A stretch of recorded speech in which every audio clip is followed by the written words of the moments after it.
You tricked me. No, Denise, I read the contract the same way I read every contract it. And I added a clause that protects Amira and yours. I made it fair.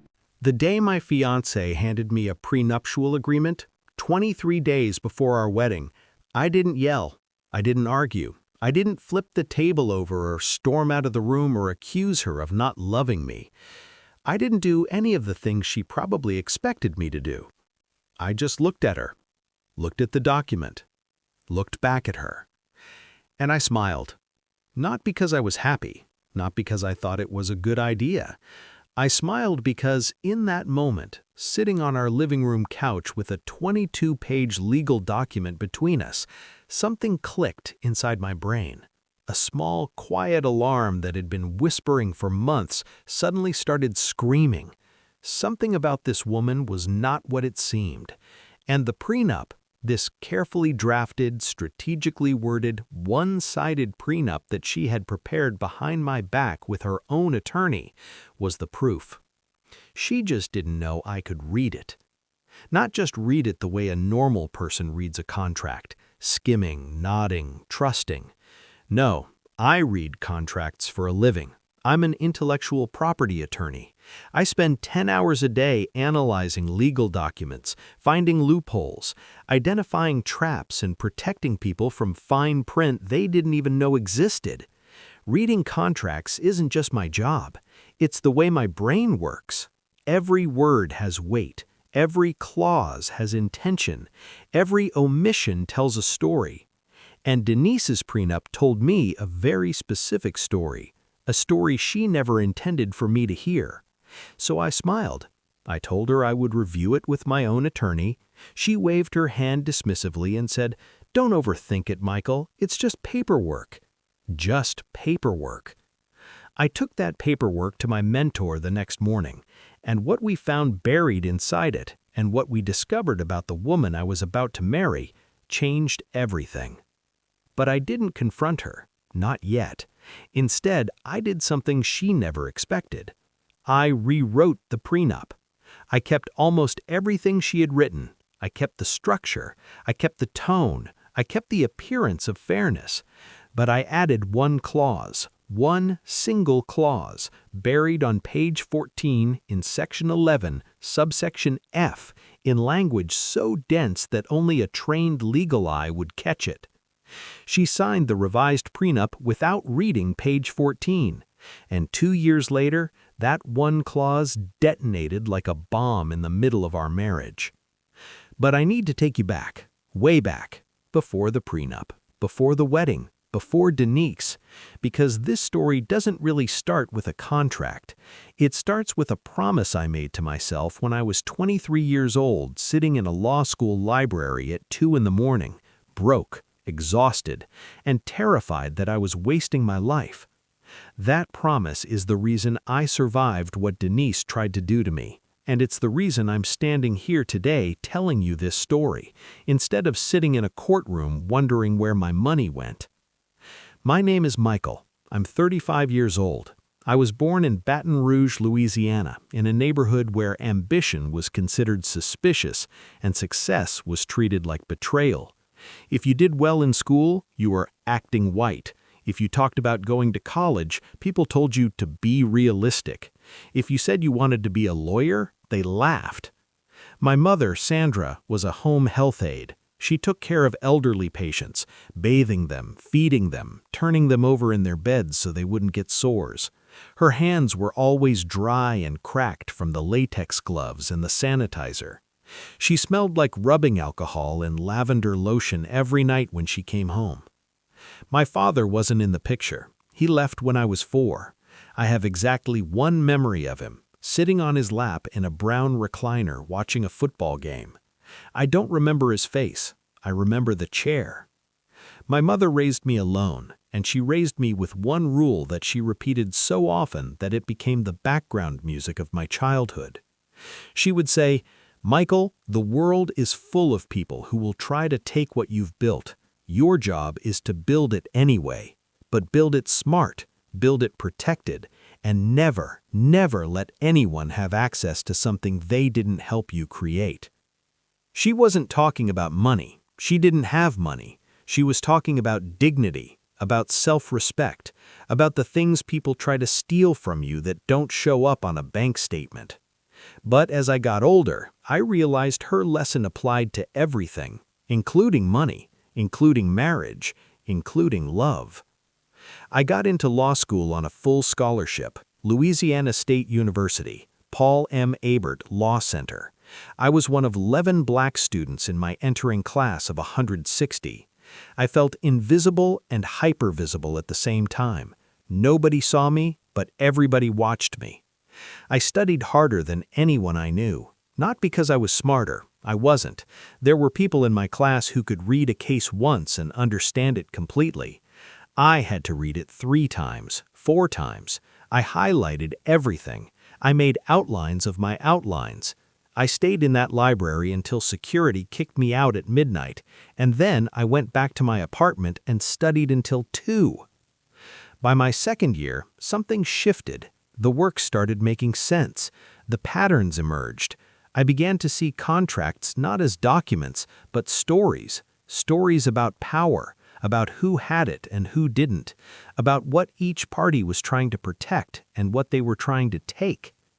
That's when I fell in love with intellectual property law, patents, trademarks, licensing agreements, the invisible architecture of ownership. I loved the precision of it, the way a single word in a contract could mean the difference between keeping your invention and losing it, the way a missing comma could cost someone millions. I graduated 3rd in my class. I got a job at a mid-size firm in Houston, started at $95,000 a year. Within 3 years, I was a senior associate handling corporate patent disputes worth tens of millions of dollars. And somewhere in year 4, I co-founded a legal tech startup with 2 friends from law school.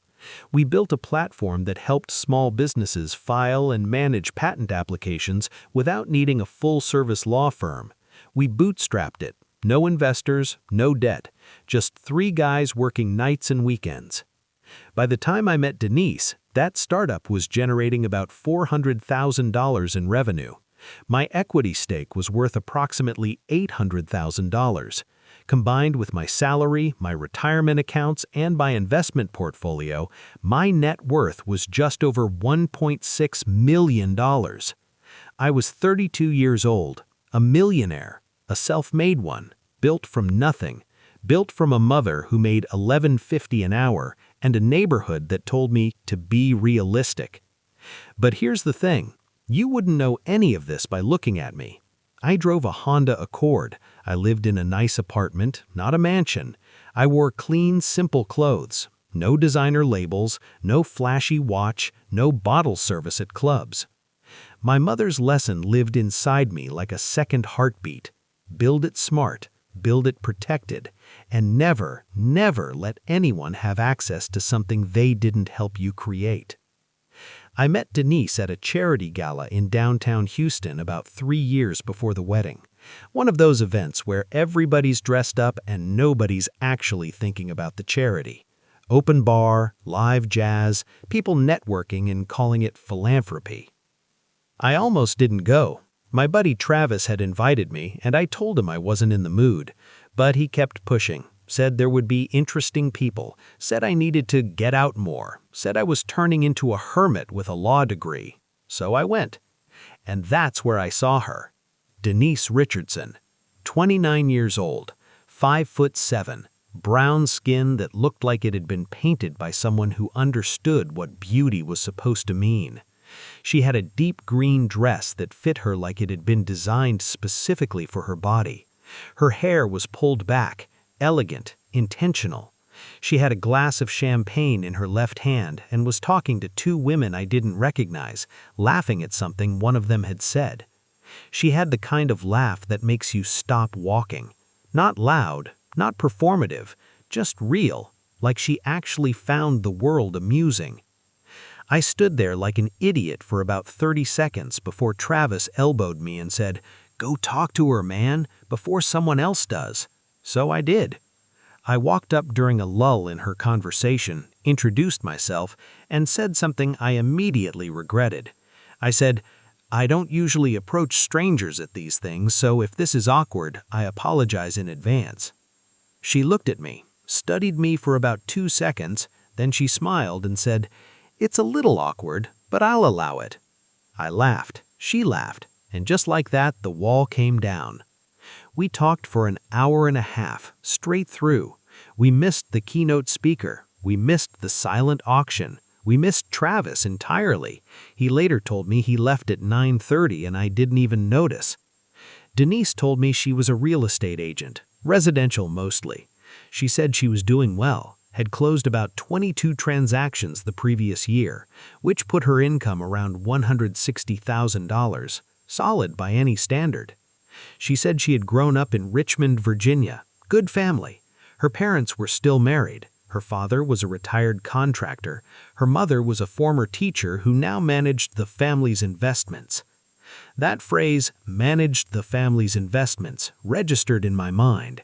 It was an unusual way to describe a retired teacher's finances, but I didn't press it. Not then. She asked me what I did. I told her the truth, mostly. "I'm an intellectual property attorney," I said. "Corporate side, patent disputes, licensing, that kind of thing." "That sounds complicated," she said. "It is," I said, "but I like complicated." She smiled at that, and I felt something shift between us. Not love, not yet, but possibility. The feeling that this person might be worth knowing more deeply. We exchanged numbers. I called her the next day. We went to dinner that Friday. Within 3 months, we were exclusive. Within a year, we had moved in together. Within 18 months, I proposed. I proposed at a rooftop restaurant overlooking the Houston skyline. Sunset, one knee, a ring I had spent 3 months researching because I wanted to get it exactly right. A 1.8 carat oval diamond in a platinum setting. Classic, timeless, like I believed our love would be. She said yes. She cried. I cried. The table next to us applauded. The waiter brought champagne. It was the happiest moment of my life. And I had no idea that the woman who had just agreed to be my wife was playing a game I didn't even know existed.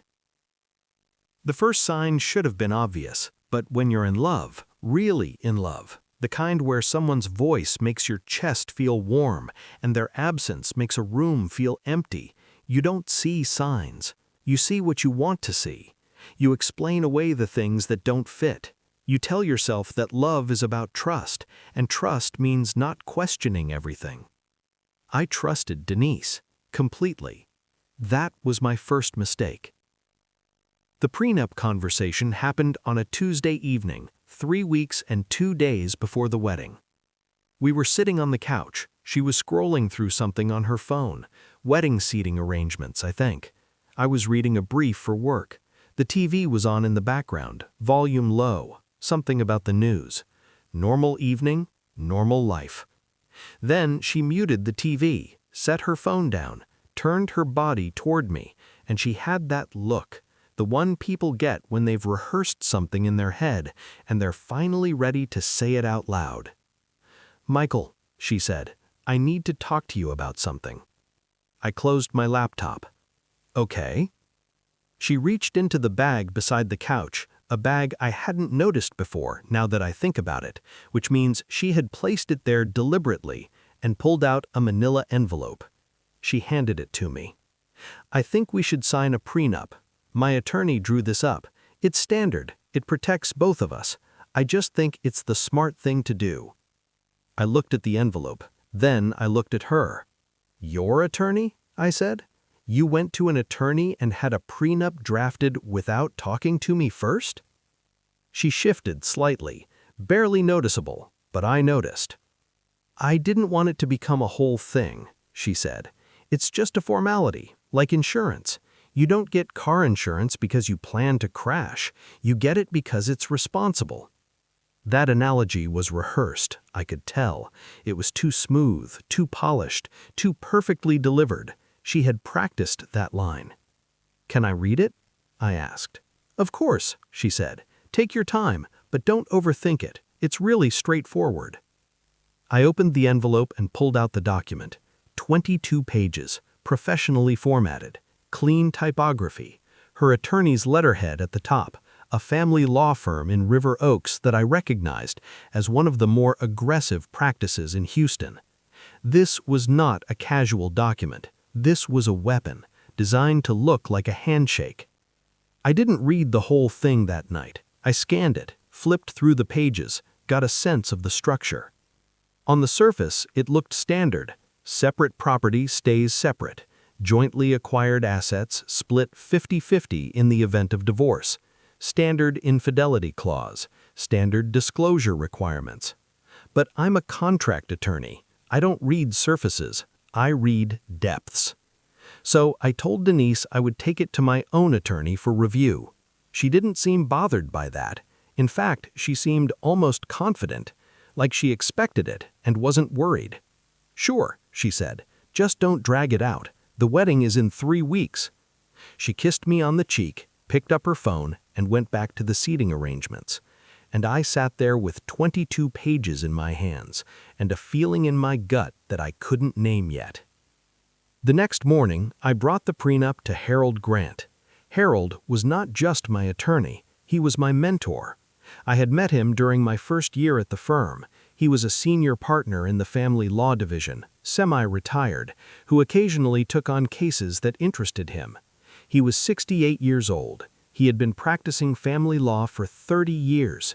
He had handled prenups for CEOs, athletes, trust fund heirs, and everything in between. He was also the most paranoid person I had ever met, and I mean that as the highest compliment. Harold trusted nothing and no one until the documents proved otherwise. He once told me, "Michael, in family law, every love story is a business negotiation that nobody wants to admit is a business negotiation." I sat in his office, a wood-paneled room with bookshelves covering every wall and a window overlooking downtown Houston, and handed him the prenup. "My fiancée gave me this last night. She had it drafted without discussing it with me first." Harold put on his glasses. He didn't say anything. He just started reading. I sat in silence for 20 minutes while he went through every page. He made small noises occasionally, a hum here, a slight exhale there. His pen moved across the pages, underlining things, circling things, making notes in the margins with handwriting so small it looked like code. When he finished, he took off his glasses, set them on the desk, and looked at me. "Michael, this prenup is not standard." "I know," I said. "Do you know specifically what's wrong with it?" "I caught Section 9, subsection C." He nodded slowly. "Good. What did you read?"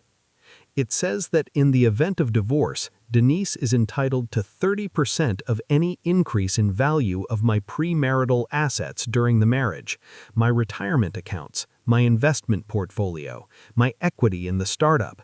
If my assets grow from $1.8 million to $3 million, she gets 30% of the $1.4 million increase. That's $420,000, even if she contributed nothing to that growth." "Correct. And did you notice the reciprocal clause?" "There isn't one," I said. "That's the problem. Her assets are fully protected. No reciprocal share for me. It's completely one-sided." Harold leaned back in his chair. "That's problem number 1. Aggressive, but not unusual for a one-sided draft. Some attorneys push and hope the other side doesn't push back." He paused. "Problem number 2, he said, is more concerning." He opened the prenup to the last section, the financial disclosure appendix. Every prenup requires both parties to submit a full and honest disclosure of their assets, debts, income, and financial interests. It's the foundation of the entire agreement. If the disclosures are inaccurate, the prenup can be challenged. Denise had submitted her disclosure. It listed one condominium valued at $290,000, a brokerage account with $45,000, a savings account with $22,000, annual income from real estate commissions approximately $160,000. Total disclosed net worth, roughly $357,000. Do you see this as complete? Harold asked. It looks reasonable, I said. She's a successful agent. Those numbers make sense. Harold reached into a folder on his desk. He pulled out a stack of printouts, public records, corporate filings, land registry documents, things I hadn't seen before, things he had pulled on his own. I took the liberty, he said, of running a public record search under Denise's full legal name and her maiden name, Richardson. He spread the documents across the desk. Your fiancé, he said, is a 40% member of a real estate holding company called Hargrove Capital Properties. It's registered in Virginia under her mother's name, Patricia Hargrove Richardson. The company owns 14 rental properties across 3 states, Virginia, North Carolina, and Georgia. He slid a spreadsheet toward me. Estimated portfolio value, $6.2 million. Denise's 40% stake is worth approximately $2.48 million. Annual rental income flowing through the LLC, approximately $380,000, of which Denise's share would be roughly $152,000. I stared at the spreadsheet. The numbers blurred. I blinked, and they came back into focus. She didn't disclose any of this, I said. No, Harold said. I sat there for a long time. The clock on Harold's wall ticked. The air conditioning hummed. Somewhere outside, a car honked. My fiancée, the woman who told me she came from a comfortable family, who described her mother as someone who managed the family's investments, who told me she was just a real estate agent doing pretty well, was sitting on $2.48 million in hidden assets and over $150,000 in undisclosed annual income. And she had drafted a prenup designed to capture the growth of my wealth while completely, deliberately, and strategically shielding hers. She wasn't protecting herself. She was positioning herself. This wasn't love insurance. This was a financial extraction plan disguised as a marriage. I don't know how long I sat in Harold's office. It felt like an hour. It was probably 15 minutes. The thing about betrayal is that it doesn't always arrive as a single moment.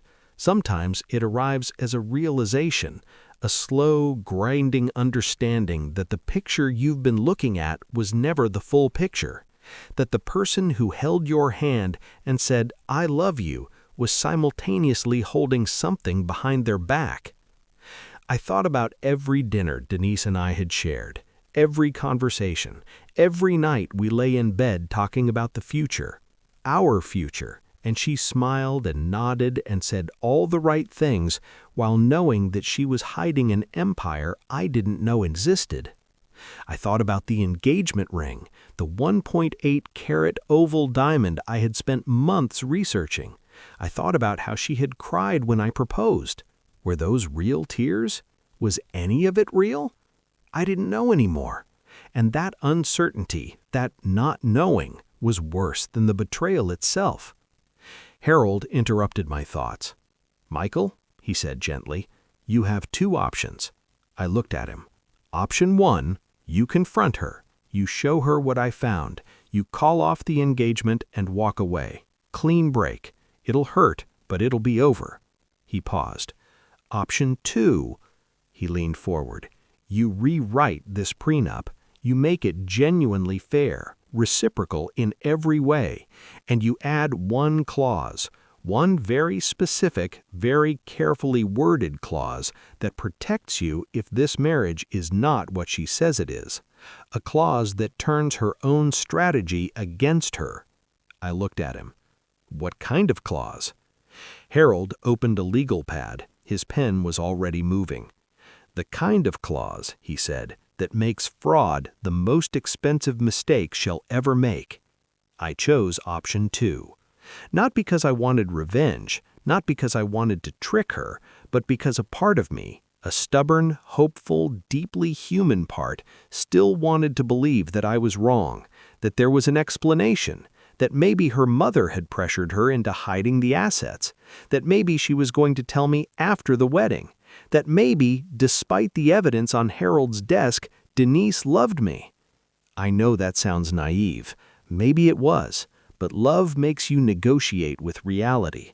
It makes you build bridges over evidence and walk across them with your eyes closed, hoping you'll reach the other side. I wasn't ready to burn the bridge yet, but I was going to make sure that if it collapsed, I wouldn't drown. Harold and I spent 5 days rewriting the prenup. We kept the original structure almost entirely intact. Same formatting, same section headings, same font, same page count. We added 2 pages but adjusted the spacing so it wouldn't be obvious. I didn't want Denise to suspect that anything had fundamentally changed. I wanted her to flip through it, see familiar language, and sign. But we made 3 critical changes. Change number 1, the reciprocal growth clause. Denise's original prenup gave her 30% of the growth of my premarital assets during the marriage. Our revision made this reciprocal. If she was entitled to 30% of my growth, I was entitled to 30% of hers, including any assets held in LLCs, trusts, holding companies, or any other legal entity in which she held a beneficial interest. And the language was broad, intentionally broad. It captured everything, every property, every shell company, every dollar flowing through Hargrove Capital Properties. And the beauty of it was that the clause looked standard, reciprocal fairness, equal treatment. Any judge reviewing it would see balance, not aggression.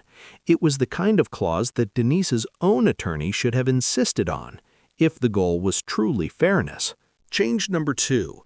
The full disclosure warranty. We added a section requiring both parties to warrant, under oath, under penalty of prenup invalidation, that their financial disclosures were complete, accurate, and made in good faith. If either party was later found to have concealed assets, hidden income, or misrepresented their financial position, the entire prenup would be voidable at the other party's discretion. This was the safety net. If Denise's hidden assets ever came to light, and they would because these things always surface, the prenup she had designed to protect herself would collapse like a house of cards. And I would have full discretion over whether to enforce it, modify it, or void it entirely. She would have no leverage, no fallback position, nothing. Change number 3. The secret clause, page 14, section 11, subsection F. This was Harold's masterstroke, and I need to explain it carefully because this is the clause that changed everything. The clause stated, and I'm going to give you the simplified version because the legal language was deliberately dense, that in the event either party is found to have engaged in financial fraud, asset concealment, or material misrepresentation at any point during the marriage or during the creation of the prenuptial agreement, the offending party would a. Forfeit all claims to marital property, b. Forfeit all claims to the other party's premarital assets, including any growth, c. Be liable for the other party's legal fees, forensic accounting costs, and investigative expenses, d. Be liable for compensatory damages not to exceed $500,000. In plain English, if Denise's hidden assets were ever discovered, if the truth about Hargrove Capital Properties ever came out, she wouldn't just lose the prenup, she wouldn't just walk away empty-handed, she would owe me money, up to $500,000. Harold looked at me when we finished drafting it. He took off his glasses, set them on the desk, and said, "She'll sign this without reading page 14. People who draft aggressive contracts never expect the other side to be more aggressive. They assume their target is naive. They assume they're the smartest person in the room." He paused. "The trick, Michael, is to never let anyone know you're the smartest person in the room until it's too late for them to do anything about it." I brought the revised prenup to Denise 3 days before the wedding. I set it on the kitchen counter casually, like it was a phone bill, like it was nothing. My attorney made some adjustments, small stuff, reciprocal protections, standard cleanup. He said the original was solid but needed a few tweaks for balance. She picked it up, flipped through it. She spent maybe 4 minutes with the document. 4 minutes to review a legally binding agreement that would govern the financial structure of our entire marriage. She didn't read page 14. She didn't read section 11. She didn't read subsection F. She signed on the last page, dated it, and slid it back across the counter. "There," she said, smiling. "Done. Now can we focus on the wedding?" I signed my name next to hers. I smiled back. "Absolutely," I said. And 3 days later, we stood in front of 120 guests at a vineyard in Hill Country, Texas, and I said "I do" to a woman who had hidden me $2.48 million and signed a contract she didn't read. Now I need to tell you about the marriage, because the marriage is where everything unraveled, slowly at first, then all at once. Year 1 actually was good. I want to be honest about that. It wasn't a performance. It wasn't me pretending. I genuinely tried to make it work. I set aside what I knew about the prenup. I set aside Harold's findings. I told myself that maybe there was an innocent explanation. Maybe Denise planned to tell me about the family properties after the wedding. Maybe her mother had asked her to keep it quiet for privacy reasons. Maybe I was reading too much into it. I loved this woman. Or at least I loved the version of her that she showed me, and I wanted that version to be real. We settled into married life. We bought a house together, a 4-bedroom in West University Place. Nice neighborhood, good schools nearby in case we had kids. We split the down payment. We decorated together. We hosted dinner parties. We were that couple, the one other couples looked at and said, "They've got it figured out."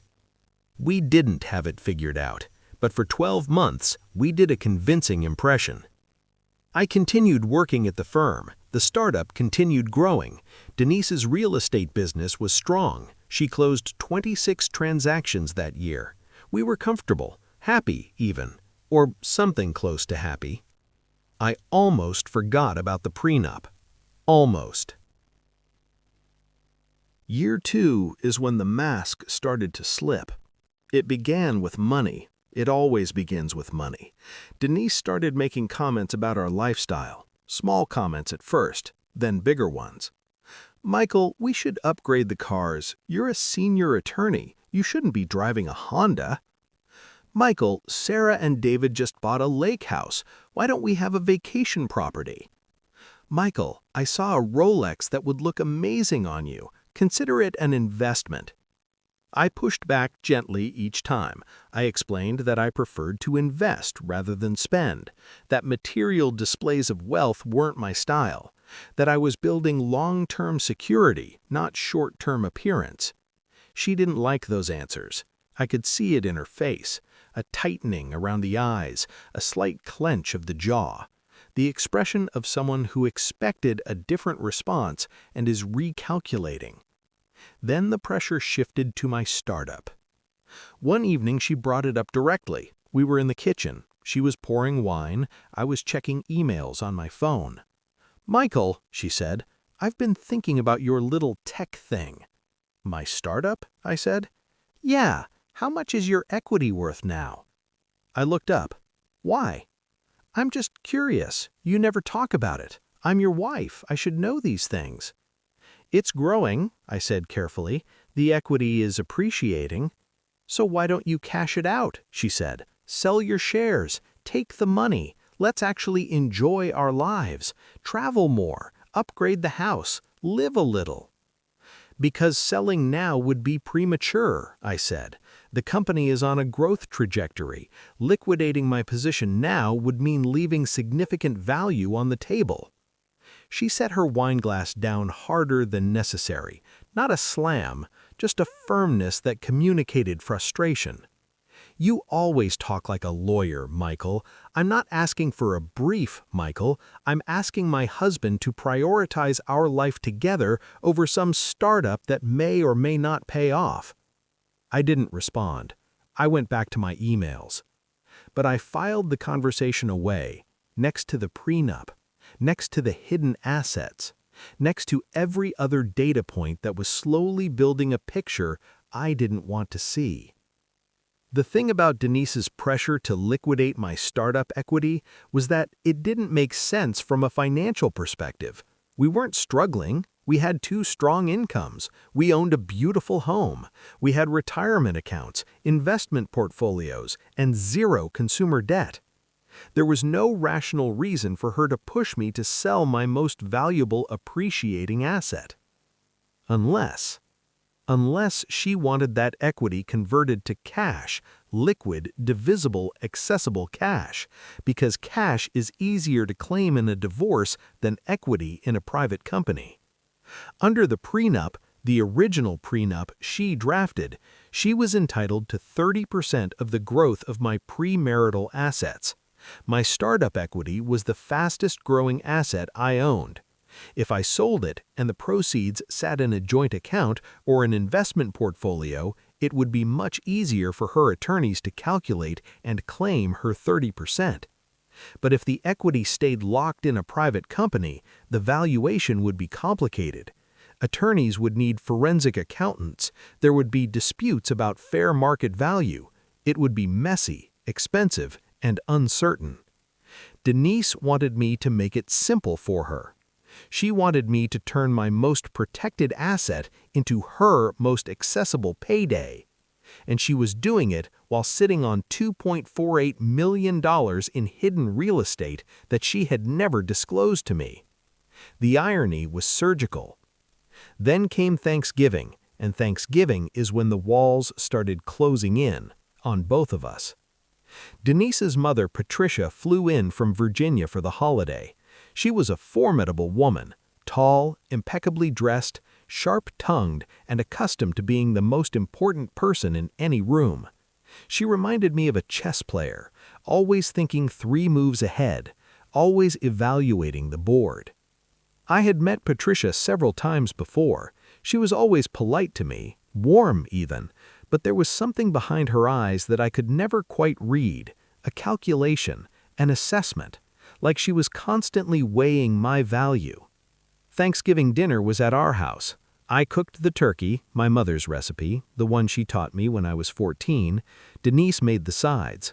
Patricia brought a pecan pie that she claimed was famous in Richmond. We sat down, we said grace. Patricia complimented the turkey. Everything was fine. And then Patricia said something that changed the entire trajectory of my marriage. We were about 40 minutes into dinner. Conversation had been light, family gossip, holiday plans, Denise's latest real estate closings. Patricia was on her second glass of wine, which I think loosened her usual precision. She turned to Denise and said, casually, almost absently, "Denise, when are you going to tell Michael about the Savannah properties? You two should really be managing those together." The table went silent. Denise's fork stopped halfway to her mouth. Her eyes went wide. She shot her mother a look that could have frozen the sun. "Mom," she said through clenched teeth, "you talked about this." Patricia blinked. She looked at Denise. Then she looked at me, then back at Denise, and I watched the realization spread across her face, the understanding that she had just said something she was never supposed to say. Not in front of me, not ever. I just meant, "Mom," Denise said, her voice low and controlled. "Stop." Patricia stopped. I chewed my food, swallowed, took a sip of water. "Savannah properties," I said, keeping my voice neutral, curious, innocent. "What properties in Savannah?" Denise recovered quickly. I'll give her that. She was good. "Oh, it's nothing," she said, waving her hand dismissively. "My mom's company owns a couple of rental units down there. She wants me to help manage them. I told her I'm too busy with my own work." "Ah," I said. "Makes sense." I went back to my turkey. But inside, Every alarm in my body was screaming because I already knew about the Savannah properties. I already knew about Hargrove Capital properties. I already knew about the 14 rental units across 3 states. Harold had found all of it months ago. But now Patricia had confirmed it, out loud, at my dinner table, in front of witnesses, which I didn't need them, but it was poetic. Denise spent the rest of dinner glancing at me nervously, checking my face for signs that I had absorbed more than I should have. I gave her nothing. I smiled, I complimented the pie, I asked Patricia about her garden. But that night, after Patricia had gone to bed in the guest room and Denise was showering, I sat in my home office with the lights off, staring at the wall, and I thought about what my mother used to say. Never let anyone have access to something they didn't help you create. Denise hadn't helped me create anything, but she was building a very careful, very patient plan to access everything I had. And her own mother had just accidentally fired a flare into the sky, illuminating the entire scheme. After Thanksgiving, Denise changed, subtly, but measurably. She changed the password on her laptop. When I asked why, she said she was updating security. She started taking phone calls in her car, sitting in the driveway with the engine off, talking for 30-40 minutes. She opened a P.O. box, which I discovered only because the registration confirmation was accidentally sent to our shared email account. She was tightening her circle, closing doors, covering tracks. A person who has nothing to hide doesn't hide everything. Then came the phone call. It was a Wednesday in March, about 18 months into our marriage. I came home early from work, a rare occurrence. There was a plumbing issue at the office and they sent everyone home after lunch. I walked into the house quietly, not sneaking, just naturally quiet.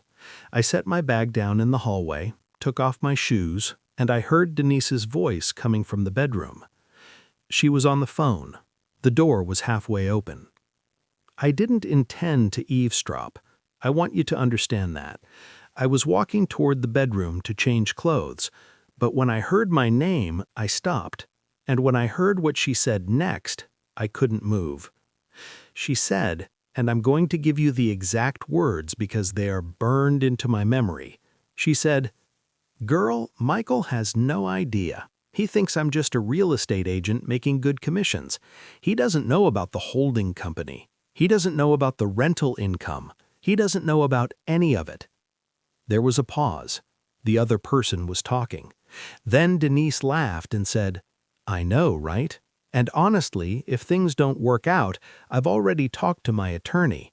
The prenup protects me. I'll walk away with the growth money from his investments and his little startup, and he'll never touch mine." Another pause. Then, "I love Michael. I do. But love doesn't pay bills. Security does. And I am securing my future, with or without him." She laughed again, light, easy, like she was talking about a shopping strategy instead of a marriage. I stood in that hallway for what felt like forever. My heart was pounding so hard I could feel it in my fingertips. My vision narrowed. The edges of the hallway went dark. Every suspicion I had held, every doubt I had suppressed, every excuse I had made for her, all of it collapsed in that moment, like a building demolished from the inside. The exterior looked fine until you detonated the foundation, and then the whole thing came down. She loved me, but she loved my money more, and she had been planning her exit strategy since before we said our vows. I turned around quietly, I walked back to the front door, I put my shoes on, I picked up my bag, and I left the house without making a sound. I sat in my car in the driveway for 20 minutes. I didn't cry, I didn't scream, I didn't punch the steering wheel. I just sat there, breathing, letting the reality settle over me like concrete. Then I picked up my phone and called Harold. "Harold," I said, "it's time." Harold and I spent 2 weeks preparing. We hired a forensic accountant, a woman named Dr. Lisa Chen, who specialized in hidden asset discovery and financial fraud. She was methodical, relentless, and terrifyingly thorough. She had testified in over 60 divorce cases and had a reputation for finding money that people thought was unfindable. Dr. Chen went through everything. She traced the ownership chain of Hargrove Capital Properties. She identified all 14 properties, their assessed values, their rental income, their mortgage balances, and their net equity. She traced the cash flow from the rental income through the LLC to the members, including Denise's 40% share. She also discovered something new, something even Harold's initial search hadn't found. 6 months into our marriage, Denise opened a private bank account at a credit union in Virginia, far from Houston, in a different state, under her maiden name. Over the past year, she had been depositing her share of the rental income into this account. The balance was $341,000. $341,000 in undisclosed income, hidden in a secret account under a different name in a different state. My wife had been building a shadow financial life for the entire duration of our marriage, a life I was never supposed to know about. Dr. Chen compiled everything into a report, 63 pages, charts, graphs, property records, bank statements, LLC filings, tax returns that Denise had filed separately from me, which was legal, but which contained income she had never mentioned. I read the report cover to cover, twice. Then I put on my suit and I prepared for the last conversation of my marriage. I planned it carefully, the way I plan everything, the way my mother taught me. I told Denise we needed to sit down with a financial planner. Just routine stuff, I said. Tax season is coming. Let's get organized. She agreed without hesitation. She even seemed pleased. Finally, she said, you're taking our finances seriously. Our finances. She said that without flinching, while hiding $2.48 million in real estate and $341,000 in a secret bank account. Our finances. I scheduled the meeting at Harold's office. I told Denise it was a financial planning firm downtown. She didn't question it. She didn't Google the address. She didn't check the firm name. She just put on a nice outfit and got in the car. We drove downtown together. I parked in the garage. We walked into the building. We took the elevator to the 7th floor. We walked down the hallway to Harold's office. When I opened the conference room door, Denise saw 3 people seated at the table. Harold Grant, in a navy suit, reading glasses on, legal pad in front of him. Dr. Lisa Chen, gray blazer, laptop open, the 63-page report stacked neatly beside her. And an empty chair for me. There was no financial planner. There was no tax meeting. Denise looked around the room, then looked at me. "What is this?" she said. I pulled out her chair. "Sit down, Denise." Something in my voice, the steadiness of it, the lack of emotion, the control, made her sit without arguing. I took my seat across from her. "Denise," I said, "this is Harold Grant, my personal attorney, and this is Dr. Lisa Chen, a forensic accountant." Denise's face changed, not dramatically, but I saw it, the micro-expression, the split-second flash of recognition that something had gone very, very wrong. A forensic accountant? Michael, why would we need a forensic? I slid the report across the table. "This," I said, "is a complete forensic accounting of your undisclosed assets." She looked at the report. She didn't touch it. "Page 4, I continued, "details your 40% ownership stake in Hargrove Capital Properties, a real estate holding company registered in Virginia under your mother's name. The company owns 14 rental properties in 3 states. Your share is valued at approximately $2.48 million. Her face went white, completely white, like someone had pulled a plug and drained the color from her skin. Page 17, I continued, documents the rental income flowing through the LLC to its members. Your annual share is approximately $152,000. Income that was not disclosed on your prenuptial financial statement. Income that was not reported on any financial document you have shared with me during the entire marriage. She started breathing faster. I could see her chest rising and falling. Her hands gripped the edge of the table. Page 31, I continued, identifies a private bank account held in your maiden name at a credit union in Richmond, Virginia. The account was opened 6 months after our wedding. Current balance, $341,000. Funded entirely by undisclosed rental income. Denise opened her mouth, then closed it, then opened it again. Michael, my mother made me. Page 48, I said, not raising my voice, not speeding up, not showing any emotion at all, compares your prenuptial financial disclosure with your actual financial position. The disclosure listed your total net worth at approximately $357,000. Your actual net worth, including your share of Hargrove Capital Properties and the hidden bank account, is approximately $2.82 million. The discrepancy is $2.46 million. The room was silent. Harold spoke next. His voice was calm and precise. "Mr. Hayes," he said, "under the terms of the prenuptial agreement that you signed, specifically Section 7, Paragraph 2, both parties warranted that their financial disclosures were complete and accurate. Your disclosure was neither. This constitutes a material misrepresentation which renders the prenuptial agreement voidable at Michael's discretion." Denise's eyes were wet now, tears forming but not falling. She was fighting them. "Additionally," Harold continued, "under Section 11, subsection F, page 14 of the agreement, any party found to have engaged in financial fraud, asset concealment, or material misrepresentation forfeits all claims to marital property and is liable for the other party's legal fees, forensic accounting costs, and compensatory damages not to exceed $500,000. One tear fell, then another. You tricked me," she whispered.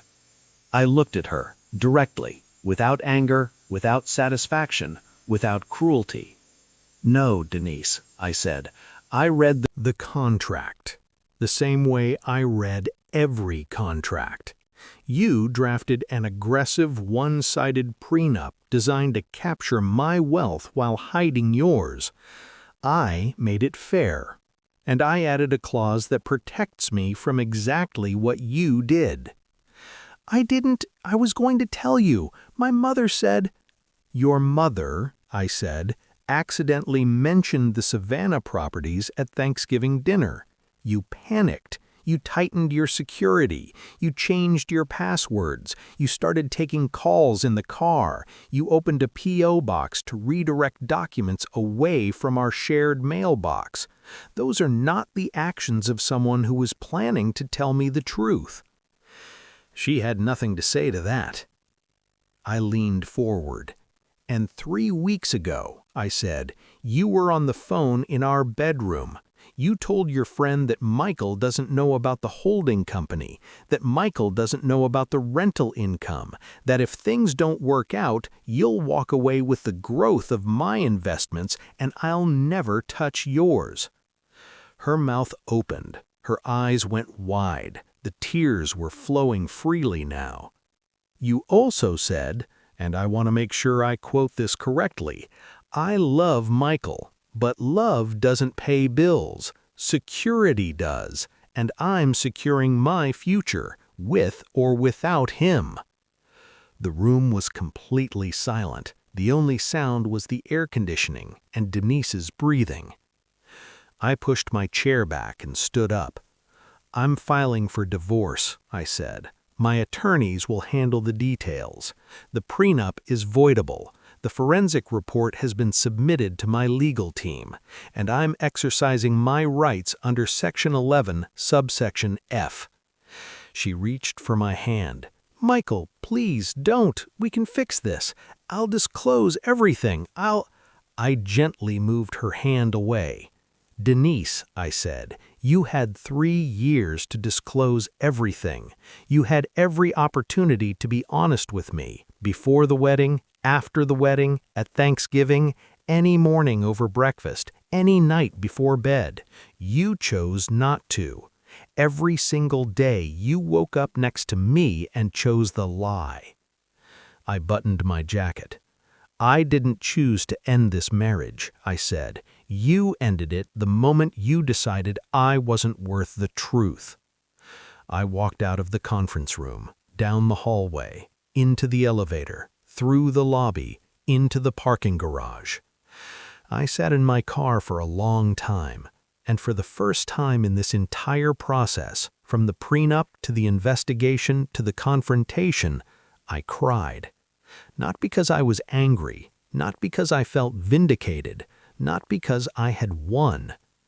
I cried because I had genuinely loved her, and I had genuinely hoped I was wrong. The divorce was finalized 5 months later. Denise's attorneys fought hard. They challenged the prenup. They argued that Section 11, subsection F was unconscionable and should be struck from the agreement, that the clause was a trap designed to punish Denise for a minor omission. The judge disagreed.